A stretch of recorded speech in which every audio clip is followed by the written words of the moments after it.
Hi மக்களே, நீங்கள் பார்த்துட்ருக்க வந்து நாகமாவடி சர்ச்சு கோயில் பார்த்துருங்க. நான் வெளியே தான் வந்திருக்கேன், வீடியோ போட்டிருக்கேன். இப்போ நான் வந்து கோயில் உள்ளே போய்கிட்டுருக்கேன் பார்த்துருங்க. உள்ளே உள்ள இடத்துல அவங்களுக்கு காமிக்க இது வந்து நம்ம உள்ளே போகிற பாதை பார்த்துக்காங்க.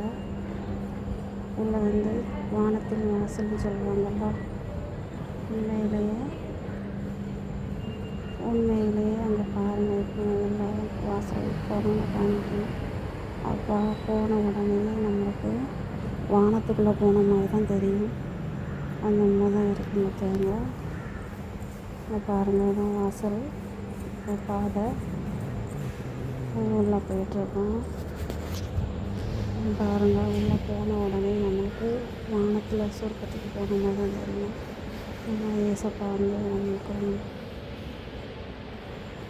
உள்ளே போனாலே நம்மளுக்கு நல்லா சந்தோஷமாக இருக்கும். நான் வந்து எந்த தான் பார்த்துக்கோங்க, இருந்தாலும் எல்லா மதத்தையும் கும்பிடுவேன். ஆனால் வந்து எனக்கு 4 நாள் கும்பிட்டா நல்லா இருந்த மாதிரி இருக்கும். திருச்செங்கோட்டுக்கு போன ஃபீலிங் இருக்கும், நல்லாயிருக்கும் பார்த்தாங்க. நம்ம என்ன கவலைகளில் போனாலும் அங்கே போனால் நிம்மதியான மாதிரி தான் இருக்கும்.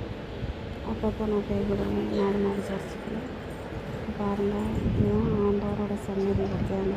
நிறைய ஆட்கள் வந்து ஜெபம் பண்ணுவாங்க. இப்போ எனக்கு இருக்கும்போது 100 ஆள் கூட நிற்காங்க, ஜெபம் பண்ணிக்கிட்டு அவங்க கரைகளை சொல்லிட்டு நிற்காங்க.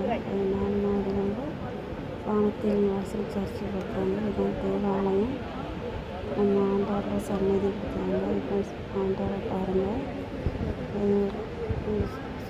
இதுதான் ஆண்டவர் இந்த நாகமாவடி சர்ச்சில் அவரோட சன்னதி பார்த்தாங்க. இங்கே போய்ட்டு வந்து எனக்கு மனசு சந்தோஷமாக இருக்கும். இது பிடிச்சிருந்தால் நீங்கள் லைக் பண்ணுங்கள், சப்ஸ்கிரைப் பண்ணுங்கள், வீடியோவை பாருங்கள்.